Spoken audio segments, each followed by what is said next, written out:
Hello and welcome. My name is Ashley Mullinex. I'm a final expense telesales agent. I get to work from the comfort of my own home. I work in my yoga pants, and I'm a mom and I'm a wife, and I still have time to enjoy my evenings and I get my weekends off and I crush it in the industry. This is month 3 in a row where I have produced over $22,000 in annualized premium on my own pen, working really at a between the middle of the road part-time to full-time capacity. So I'd say anywhere from 25 to maybe 40 hours a week, depending on the dial days. All to say, I created this page for insight for you, the agent. I have been through 5 different IMOs, and I am happy to report that I have found my sweet spot in the industry. I have found an agency that is rock solid, that has the support, has the script, has the CRM, has all the things that you need to win. You just have to plug and play and actually, put some skin in the game. I want to there was an interesting call that I had this week, and I wanted to share the experience that I had on that call with y'all.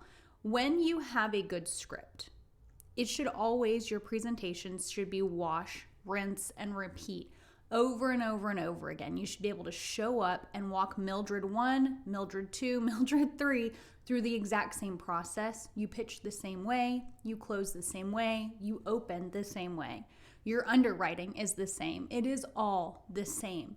If you have everything honed in and you wash, rinse, and repeat, you will quickly find time wasters. You will be able to spot them almost immediately. There was a lady that I had spoke with on Wednesday of this week, and it was in the underwriting section, which is 60 seconds into my script. I realized that she was a failure to thrive. She was not going to buy. She was a time waster, and worst of all, she was a talker. So I usually let people talk on the phones if it's something pertinent and related to death, essentially.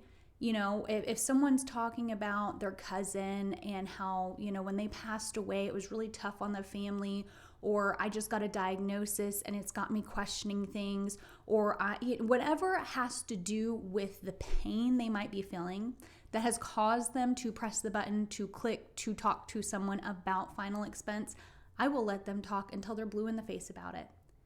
I will let them talk to me about their daughter and what their daughter can or cannot do, what that looks like for them, what their concerns are.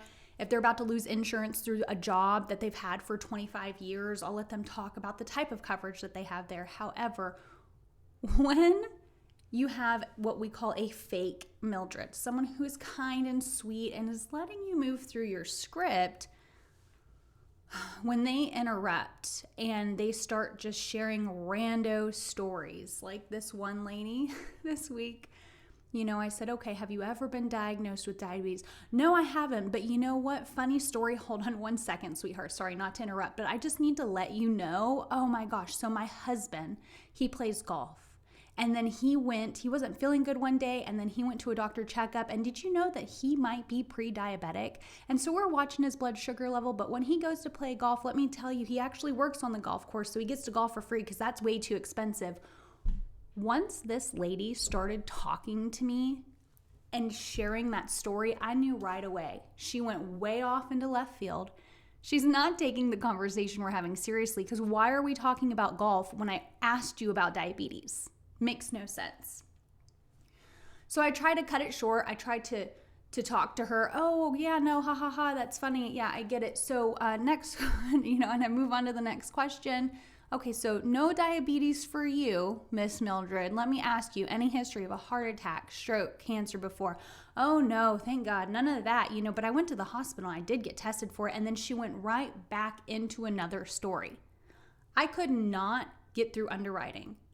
I needed to cut her off. And instead of me hanging up the phone on her, I said, let me just ask you, do you have any mild or major health concerns of any kind? I just needed to get through because she wasn't going to buy. I know this because she did not allow me to take control and go through the script. She kept interrupting me. And when I would say, I understand, I got you, but just so I know, so I can help you, I would ask the next question and she'd be like, oh, I'm so sorry. I'm so sorry, Ashley. Go ahead. Oh my gosh, I don't mean to interrupt. And she was so kind about it. I rushed her through the script as fast as I could, got her to the quotes, quoted her the first number, and she was like, yeah, that's not going to happen. And then she got rude and she just hung up the phone on me. She was just like, yeah, that's not going to happen. Click. And I'm like, sometimes, and then I look at my dialer 17 and a half minutes later and I wasted my time with this woman. It was so hard. Like, I felt like I needed to go for a walk, but I was like, nope, I'm going to go find Mildred. That woman was a time waster. I recognized it 60 seconds into the presentation. I should have cut bait. I should have cut bait and just went, hey, you know what? Here's a quote, and give it to her. Because those people who just don't stay focused, they cut you off. Even if they're kind, they're time wasters.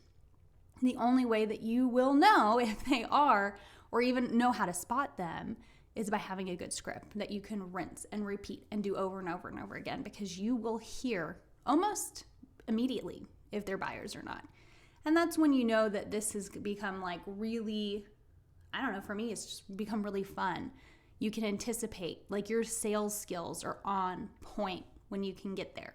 And it is possible. It's just time on task, fall forward fast, wash, rinse, and repeat. Try again. Do the sales cycle, do the thing. I hope that this was helpful for you. If you have any questions, comments, or concerns about anything you might be experiencing, comment below, send me an email. If you're looking for a really wonderful agency to join, link is in the description. Go to davidduford.com, put my name in there, let them know that I sent you, and I will see you in the Slack channel.